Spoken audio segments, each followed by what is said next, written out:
Bonjour tout le monde, c'est Manon. Aujourd'hui, je viens avec un petit vidéo sur Design Space. Je vais vous parler des nouveautés qu'il y a eu dans Design Space. Donc, je ne vais pas aller en profondeur dans Design Space. Pour ça, j'ai d'autres vidéos. Donc, juste aller voir sur la chaîne. J'ai des vidéos assez récentes sur Design Space qui vous expliquent les fonctions de base. Mais là, en ce moment, ce que je vais vous montrer, c'est les nouvelles nouveautés qu'il y a depuis qu'on est à la version 7. Donc, quand vous voulez savoir qu'est-ce qu'il y a là, quand vous allez dans votre compte ici, vous pouvez aller dans Quad 9. Vous allez voir avec toutes les mises à jour qu'est-ce qui a été ajouté. Donc, moi, je vais vous parler à partir de la version 7. Donc, dans le fond, ça commence avec la 7.2. C'est les phrases. Trouvez ce que vous voulez dire avec les mots parfaits dans une typographie unique, des images ludiques ou autre chose qui pourrait vous surprendre. Pour trouver le bon sentiment à ajouter à votre design, sélectionnez phrase, puis saisissez votre terme de recherche. Donc, ce que ça veut dire, c'est le nouveau bouton qui a été rajouté ici à gauche. Donc, qui est phrase. Dans le fond, c'est une sous-catégorie qui est des images qui avaient déjà, mais que maintenant, on a accès sans chercher en profondeur, donc facilement. Donc, tout ça, ça va être des phrases, donc des textes que vous pouvez rajouter. Oui, il y en a beaucoup en anglais, mais comme vous pouvez voir, il y a plusieurs langues maintenant, donc vous pouvez filtrer par langue. Et si on va en français, on est quand même rendu à 799 phrases en français. Oui, c'est pas beaucoup comparé au... il y en avait combien? 29 000 au complet. Puis si je vais juste en anglais, c'est 26 000 en anglais. OK, oui, c'est vrai. Mais quand même, il y en a. On commence tranquillement pas vite à en avoir. Donc, il faut être reconnaissant un petit peu. Je sais qu'il y a beaucoup de monde qui chiale par rapport à ça. Mais reste que Cricut, c'est américain. C'est une grosse compagnie américaine. Et ils veulent s'épandre un peu partout. Donc, ils n'ont pas le choix de s'ajuster. Et c'est ce qu'ils sont en train de faire. Donc, le français commence à être reconnu. Il y a beaucoup de traductions qui sont vraiment pas idéales, mais c'est un travail qui est en train de se faire. Donc, si on va dans les phrases, et j'ai coché français, donc vous voyez ici, on a des phrases qui sont déjà en français. Donc, tu sais, deux c'est mieux, maman, meilleur mari du monde. Donc, si vous vouliez comme pas vous casser la tête, vous voulez juste avoir une de ces phrases-là, vous savez simplement aller cliquer dessus et à faire ajouter à votre toile.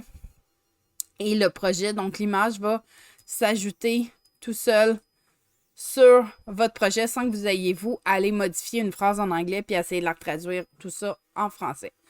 Donc, en clair, c'est ce que le petit bouton phrase fait maintenant.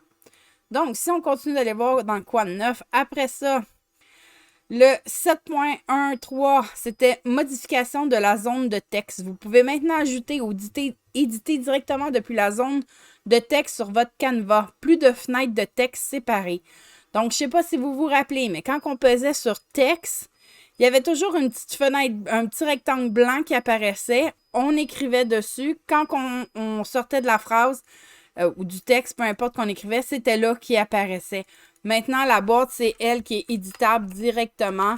Donc, on peut écrire ici directement et on peut modifier après si on veut simplement double-cliquer. C'est pas la petite fenêtre en bas qui... Ça me semble que c'était en bas à gauche qui apparaissait puis qu'on devait aller dans cette fenêtre-là pour modifier le texte direct. Donc, ils ont fait directement le texte ici et on a toujours nos petits onglets qu'on peut bouger notre texte, grandir comme qu'on veut. Donc, ça a été une super mise à jour. Ça paraît vraiment banal, là, mais c'était vraiment une super mise à jour qu'ils ont fait.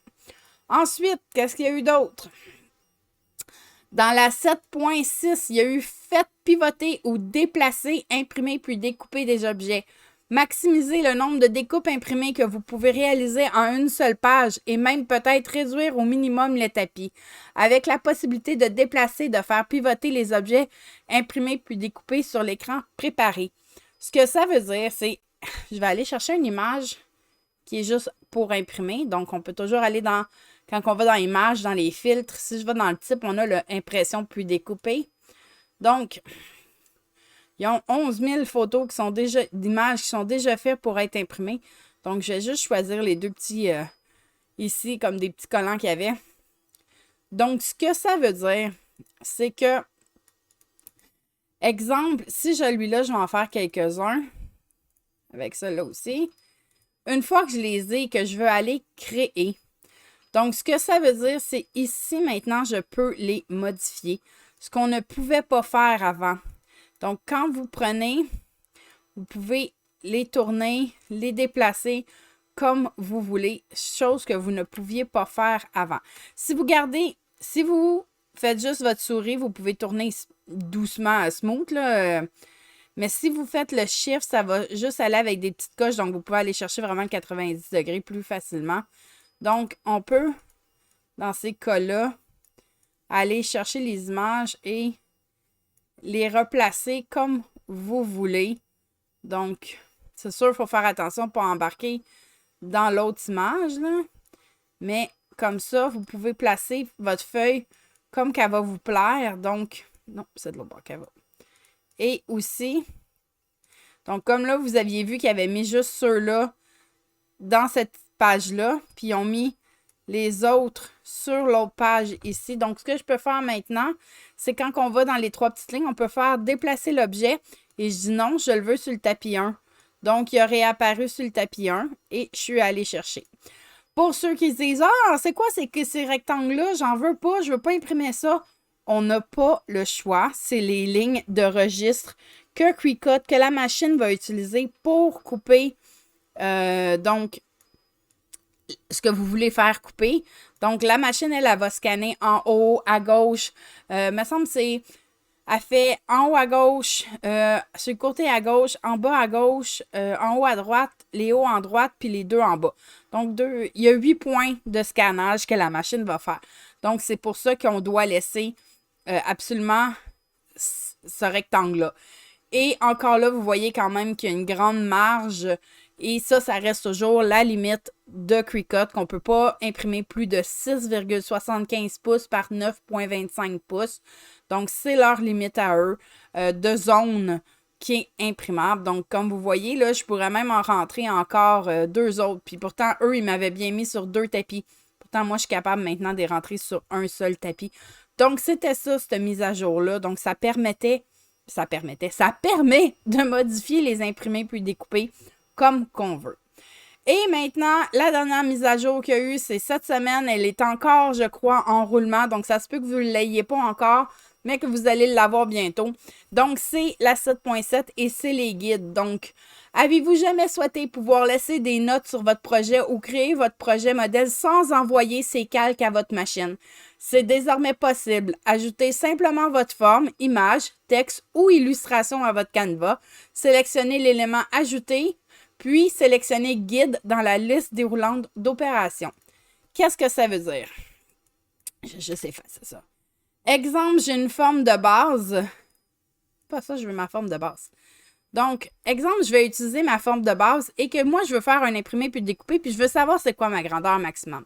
Donc, je vais aller chercher mon 6,75 par 9,25. Donc, ça, c'est ma forme de base.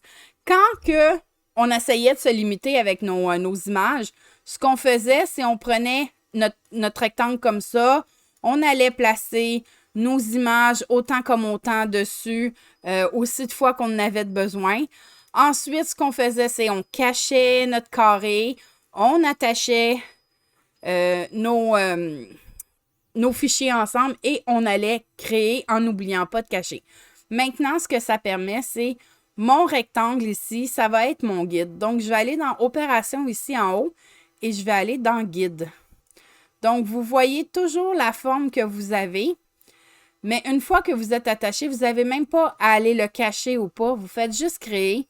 Il n'est même pas là, votre guide. Donc, ça reste sur le tapis simplement comme un guide. Donc, si je veux dire...